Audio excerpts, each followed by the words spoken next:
I became sort of gradually interested in a landscape that kind of looked backwards in time instead of the sort of present. And I think at the time it was a kind of just like a in reaction to, I think, what a lot of photography is sort of have this love affair with the here and now and the present world. And I wasn't interested in that. I wanted to sort of find a landscape where the past resonated, as I said. A lot of the work, especially these maritime works, they require a lot of research now, and not necessarily reading, but just a lot of kind of visual research, trying to, there's a whole lot of work trying to figure out which ships remains and how authentic looking. There's still a lot of ships are modified so much after the war, either if they participated in later conflicts and modified to an extent where I couldn't use them anymore. So there's sort of learning of how the ship is structurally outfitted, and it was a way for me to bring back something that no longer exists. It's a bit absurd to do with photography because it would be easy enough to do with any other kind of medium, but like photography is, whether you like it or not, you know, sort of pretty firmly committed to the actual, to what's out there. So it presented a problem of how to use photography to report on the past or to describe these ships that are no longer in existence.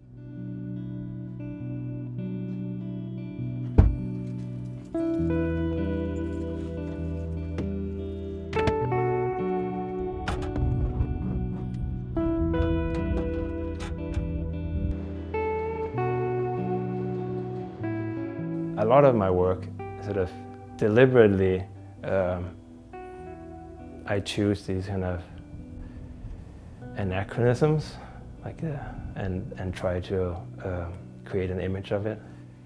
I like to think of the photograph really as a kind of a puzzle that I piece together. So so these are really like pictorial puzzles, with sort of fragments put together and or directly created for the photograph.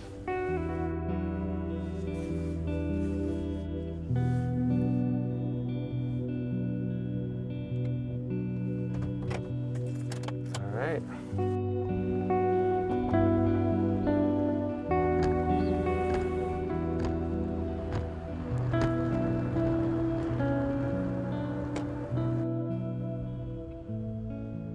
When the tide gets low in an hour, I'm going to photograph these sort of, there's all these wrecked remains of old boats that's probably been sitting here for who knows how long.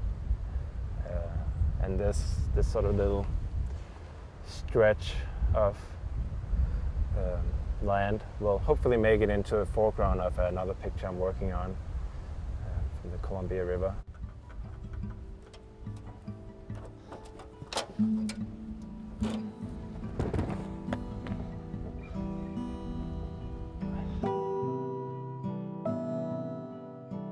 Well, I had from the start a kind of love-hate relationship to photography, because I think it's like, it's built into the medium, there's almost like an expectation of being prolific.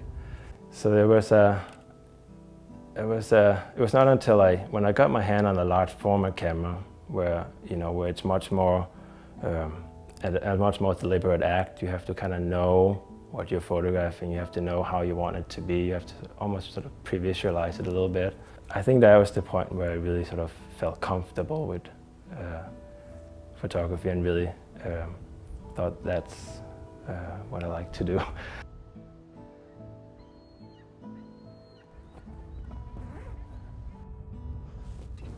I like to see it as there's a kind of a layering of time. The final picture becomes a kind of layered representation of time. In a way, I like to imagine that, or I think the pictures have a kind of built into them a kind of history of their making that somehow is revealed to the viewer. that although they're seamless, you don't see what fragment is from when, or there's a kind of a concentration of time.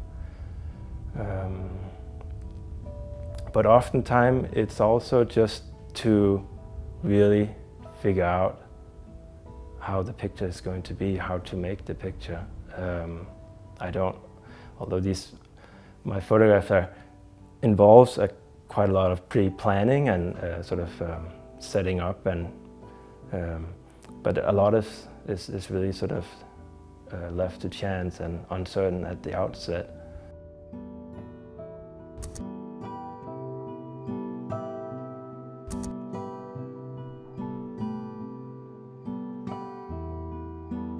I want the pictures to operate in two ways at once, which is